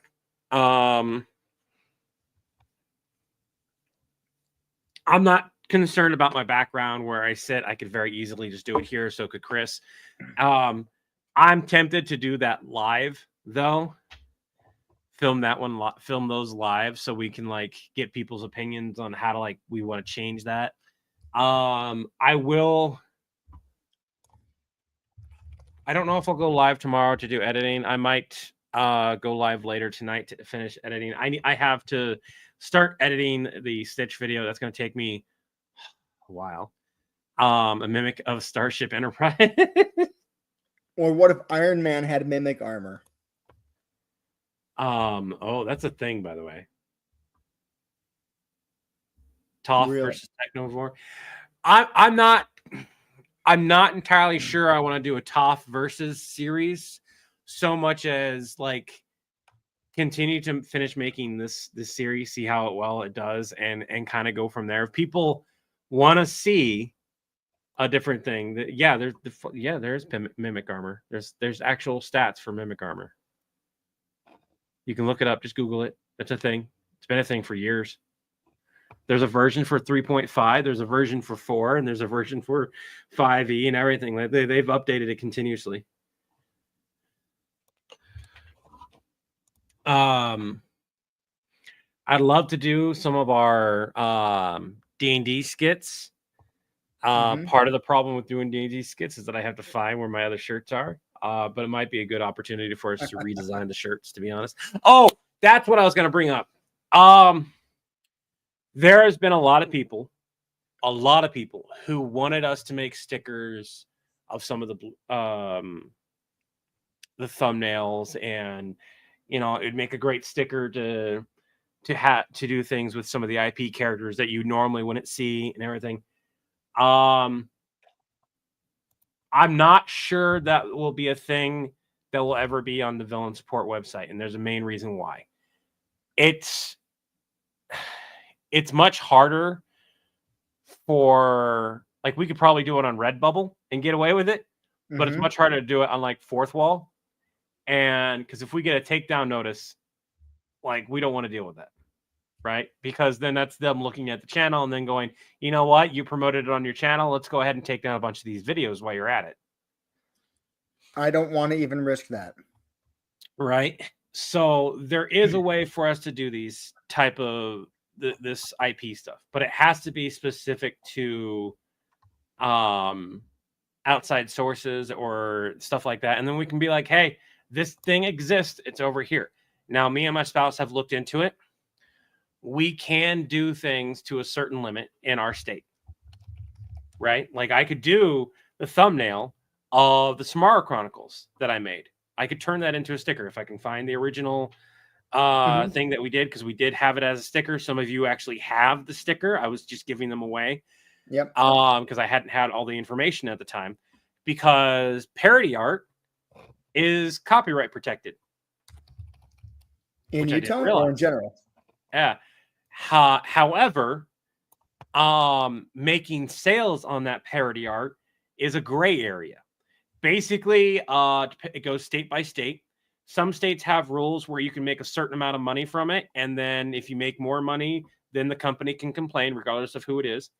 And regardless, let's say Disney says, like, hey, I don't want you to sell these things of Stitch that I have planned. I would have to stop, right? Yeah. Because it wouldn't be worth the fight. But that does mean that there is an opportunity for us to do different types of art, but it has to be done through a separate business. And the way that means currently is that my spouse runs a sticker business. I'm going to work on getting art that's like that you guys like and everything, that my spouse and I can sit and make. And whether that's us making them, ordering, whatever it is. And then I will announce it, and I'll be like, hey, you guys can come over. You guys can grab it. And it might just be limited time merchandise that everyone can grab. It might be something that can stay up for a long period of time because the company doesn't care. I don't think Warner Brothers is ever going to come after us for the Samara Chronicles. I really don't. Right. I think that's one that we can at least test through Cosmic Kitties, see how well it does. And if it does really well and Warner Brothers isn't breathing down our neck, then me and Chris can discuss putting it on other things and putting it on the official Villain Support. And if we ever get a takedown notice, we just go, hey, everyone, it's down. We're sorry. There's no more. We can't sell these anymore. The difference being is that when it comes to Cosmic Kitties, I have to have stock on hand, whereas Villain Support, which is ran through the website, is print on demand. So if I still have stock of said sticker, those stickers then give away. But if we don't have stock on those stickers and we're doing print on demand, those stickers go away immediately. But there are ways to do it.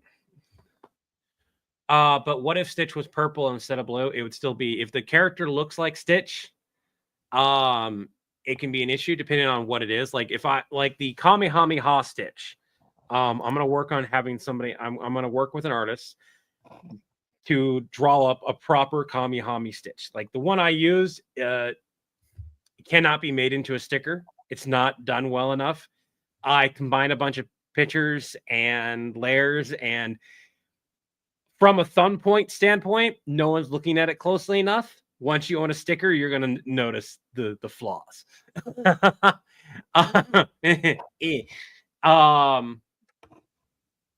And so I've reached out to an artist, and I'm gonna talk with them, and that's how we're gonna go about doing some of these cooler things. Maybe we want to do something with Deadpool. Maybe we want to do this. We've had a bunch of ideas. Me and Chris both have ideas, and we've always been we can't do them. Since I finally did the research, finally found the information I needed to find, and know that I'm safe until we get a takedown notice, and as long as we comply with the takedown notice, we won't have any further action taken towards us. I'm safe in saying that we can do these things. So it will be on the horizon. You're going to have to give us time. It's going to have to be on Cosmic Kitties, and I don't even want to risk the takedown notice thing. Yeah. It's as far as I'm concerned, just dipping your toe into that possibility is a risk that isn't worth it, because if it does turn into something later, it's such a pain in the butt. I just want to avoid dealing with that altogether. And that's understandable. And for those that are fans of other parody channels, you'll know that they sometimes do that merchandise too. I'm surprised at some of them though, because some of them are huge content creators, and it's like, how do you get away with making that merchandise at the amount that you're probably off on making it? And the reality is they're probably using something like Redbubble to go around the laws. Why does Redbubble allow that? So places like Redbubble are strictly in like China. Oh, okay. Yeah. And so you're basically going, the reason why we don't put a bunch of our stuff on Redbubble is because like they have like they can take your design and steal it. If it's doing well, that design's going to get stolen and then made by a bunch of people that don't have the rights. And a lot of times the big companies are just being like, nah, screw it. It's not worth going after 600 people and figuring out where this came from. Right. And that's the reality of like, could we do that? Absolutely. Is Redbubble is just yet another print on demand provider. Yeah. The difference between like a place like Redbubble and what we use, which is Fourth Wall, is Redbubble isn't like 100% tied to us. It's more like, hey, here's this print on demand. It's this giant thing. Fourth Wall, you have a way to tie everything. You have your website and everything like that. Whereas you go to Redbubble and then like that's the product on Redbubble and exists there. And then you get like, we get a commission. It's very similar, but there's a big difference between villainsupport.com and redbubble.com/villainsupport. Massive difference.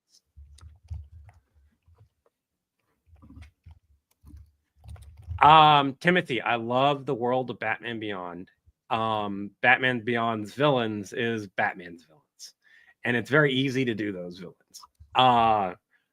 It's just that they might have some slight different stuff. And it's also like, you know, you have Superman's villains along with the Batman Beyond world too. It's a lot harder for a person to get Disney to stop doing that than it is for Disney to get a person to stop doing the opposite. And that's actually, I know the person that he's talking about, and it's actually where I learned, because he had to talk to lawyers and everything, and he showed his evidence, and that's where I learned about the whole, like, his art was protected underneath copyright, even though it was a parody type deal. And somebody had stolen his art and effectively started selling it as their, it was really weird. It was, I learned a lot from it. I did, and it allowed me to look into my state's laws and stuff like that. And the biggest problem that we would have, and the reason why Chris doesn't want to deal with it, is that there's a lot of legalities that are things you kind of just don't want to mess with unless like you have somebody else taking care of it. Like if Right. we get large enough that like somebody else is effectively going to have to be the one that goes like, oh, I'll just take the merch down. We got the takedown notice, and then it's out of our hand, and it's like, all right, we don't have to worry about it. We don't have to deal with it. It's Once much you got a different. lawyer on staff or on retainer that you don't need to pay individually every time you have a question. Yeah. Yeah. Pretty much. Japanese copyright law is crazy. It is. Yeah, Leo, Disney is still selling it, but we're nothing we can do about it.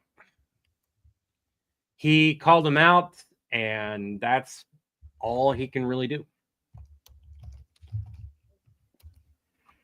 So, how much merch y'all's faces with the headset does that exist?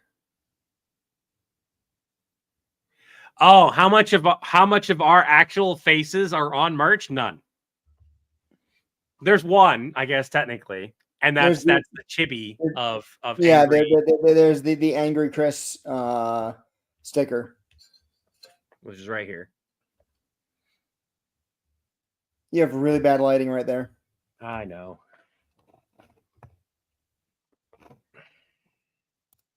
The color is going to look weird when I do this to everyone that's wondering.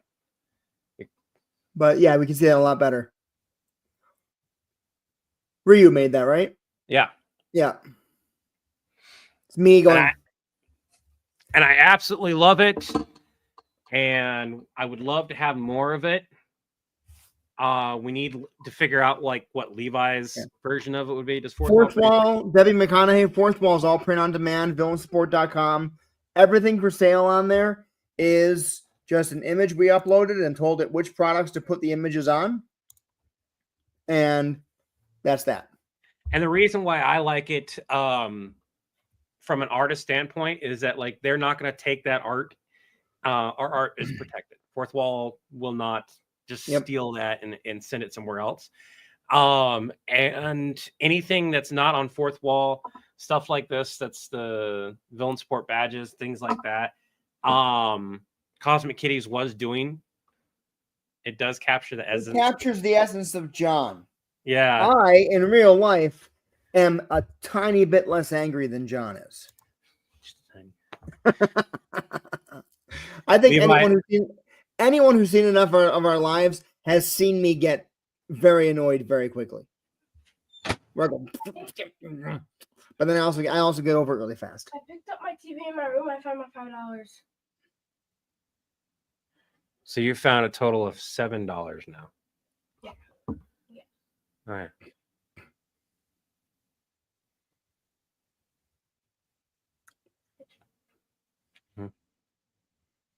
It's destroyed. It's not destroyed. It's still usable. It is? Mm-hmm. Does it have to be like ripped to be unusable? Yeah, you would have to do a lot of things to the dollar bill. Yeah, Sendream, like 3 to 5% less angry. Can I use it for Madagascar 3? Technically, but not until the weekend. Wait until like Friday or something where we can sit down and we can have a day to do stuff. I've got a lot of editing to do, kiddo. You can have the rest of that if you want. Just don't drop it. I've got a lot of editing to do. It's going to take me hours to compile and do all this. Okay. Yeah, $5. I got those $10 now.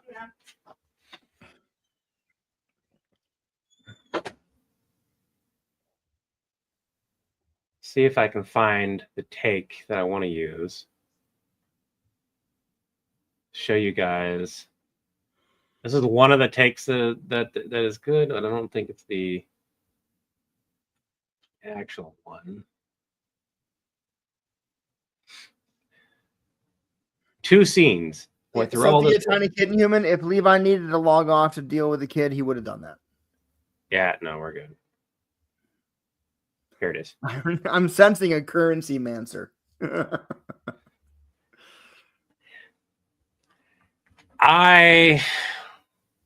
There's been question where the money comes from. I'm sensing a concern that there's just sticky fingers. He's been known to steal cookies and treats and stuff like that, and he gets called out on it. We can't prove that he stole Raven's money, and the amount of money that Raven had, there's no way he would have. There's no way for him to pull a $100 bill. If he pulls a $100 bill, I'm like, you stole Raven's money. 100%. There's a concern, a more realistic concern, if I'm going to be honest, that me and Ryu might have accidentally used Raven's money. But there's no reason to why the money would have been on Mama's desk. And so me and Raven sat and I was like, did you ever put it on the desk? And I was like, no. Did you ever leave it on the desk? There's no reason why that money would have been on the desk. And when we found it, I was like, because there was a time where we set some money aside, and we've done this before plenty of times where we forgot about it because it's cash. And it was in an envelope from the bank, and I'm like, I don't think this was Raven's money. I don't think it was.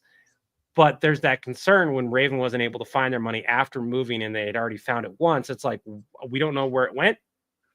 It could still be lost because ADHD in a messy room could be a thing. And Tobias has had money in the past that he hasn't really used. I haven't really taken it from him. And so it's like, where are you getting this money? Is it money that you just forgot about? Thank you, Antarnoff. Assassins versus Bounty Hunters. John Wick, Spike from Mountain Cowboy Bebop. Who lived, who dies? John Wick wins that fight. Spike's badass, don't get me wrong. But like, here's the thing, like, Spike knows how to fight just as well. So the question goes, do we use the meme version of John Wick or do we use John Wick? Well, okay, if it's non-meme John Wick, and everyone has all of their abilities and materials and machines and devices at hand, The Spike. Spike wins with his ship. Yeah. But if it's meme John Wick versus the ultimate version of Spike, Let's take the ship out of the hand. There's plenty of times where Spike is on the ground. If John Wick has his normal limited access to weapons and Spike has limited access to weapons, they effectively both know different versions of gun fu. Yeah. I think it would be the same type of battle that Spike had at the end of the series. If I'm gonna be honest, I think they would take each other out. I think that's how that battle would go. Because if you look at their skill sets equally, the only thing Spike would have on John Wick, because let's face it, John Wick, the version that we know, is old, would be his youth. Yeah. Now, and go ahead. If you want to say someone who would be a fun matchup with John Wick, meme version of John Wick, is Saitama, because One Punch Man is only the meme version of himself.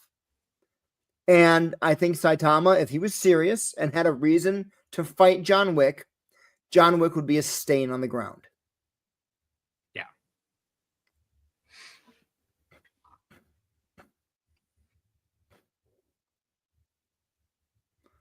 I agree. That is definitely... It's an interesting concept, but it's also like, no matter what you choose, you're going to have people saying, oh, Spike would win. Oh, John Wick would win, that kind of thing. And that's the reality. That would be so funny if you had Alex Winters show up in a John Wick movie and hand John Wick a Snickers and be like, dude, where'd you come up with the name John Wick? You're not the same. You're hungry. Man, I was hanging out with Missy. I mean, Mom, and she. So this scene right here is so stupid outside of the context. Yeah, it's like I'm just working out. It's not a big deal. I had to do this scene 4 times of successful takes. Yeah. And I think there's like 8, there's like another 4 or 5 of non-successful. And it's the same arm pumping like a weight that I'm not used to. Yeah. So Sohi the Tiny Kitten Human, which re-released movie?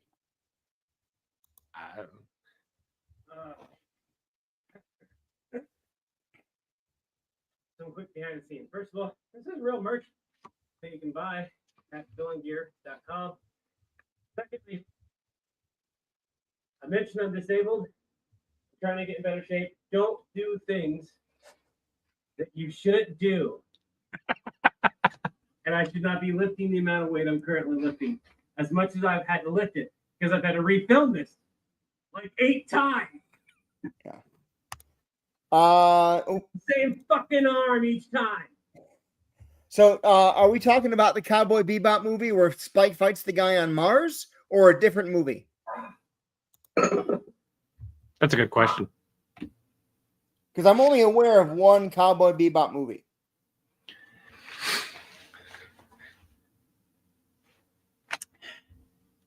We are gonna nice shirt and great poster. Yeah. We are gonna be doing. I have it written. I have it all written. It's done. It just needs to be filmed. And the best part about it is I wrote it back with the idea of the previous office, and it still works with the new office. Yep. And it's basically John Wick gets a bounty for Chuck Norris. And John Wick walks into the office to locate Chuck Norris. And Levi is like, screw that, ducks underneath, and leaves John to deal with it as Nappa has already run off. Yeah. Russ Peters, Alex, I'm sure several of them can. I'm gonna be honest, Popo does not do agree. I love a lot of Popo's stuff, and he can do quotes of specific things. He cannot hold it. Like when I asked him to do Shepard for Supernatural, I asked him to do the voice of Crowley.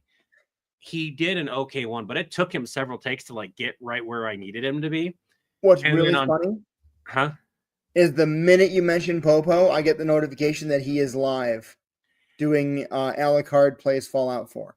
I need to talk to him about that. Like I discussed with you about like how like 4 hours at max is a good point. And he's been live constantly, and he's been having trouble with like the audience in his lives aren't showing up as much as they were. And I was trying to get a hold of him and talk to him and be like, this is why you're small. Like the reality is regardless of him having 1,000 people over there, he pulled 1,000 people from his other socials onto Twitch, and they're not active on Twitch. And when you're streaming, you can have this giant audience, but if you oversaturate your lives, that audience is going to thin out because they're seeing you every damn day. They stop jumping in. Yeah. And so now he has like one of his lives I popped in, he had 5 people in there. He has an audience of 250,000 just on TikTok, and he's not streaming multiple platforms. One of the benefits of us, we have an average of 30 to 50 people. We got 16 on Twitch because I tell people to go over to Twitch. Yep. We have 32 on YouTube, and we have 6 on Facebook. Yeah. And I just noticed it is just about 10 p.m. and we've been live for about 2 hours. Yeah, and I need to hop off here pretty soon, like in the next couple minutes. I need to go get dinner too. And then to everyone here, there's no guarantee I'll go live for like I'm gonna finish the editing of Tyne, and then I need to make a thumbnail for Tyne versus Darth Vader. If I don't have one that I like. And that video will be done. And if you're wondering if I'm going to post it on my personal channel, not in the way that I was going to, because I found out that I'm not going to do the GIFs and everything that we discussed. I'm not going to add in the extra stuff. The text plus the captions plus GIFs would be too much given the context of this video where I want you to hear the jokes on top of it. Yep. There's enough back-to-back jokes that it's just not worth having that extra bit in there. Yep. But everybody, thank you for joining us. This has been a blast tonight. Thanks for joining us for the first podcast episode. That'll be up here by itself here in probably a couple days. Thank you again. What? Do you want me to edit that, by the way? I think we just need to cut the podcast part out. It's not a matter of there doesn't need to be subtitles or anything right now. Yeah. All right. Just pull the podcast out part and post it as a separate thing. We can do that. But everybody, thanks for joining us tonight. Have a nice day. Have an activated as product villain. Have an activated will retroactively be billed to your account. Have an activated. I'm going to screw it up. Not everybody. Night.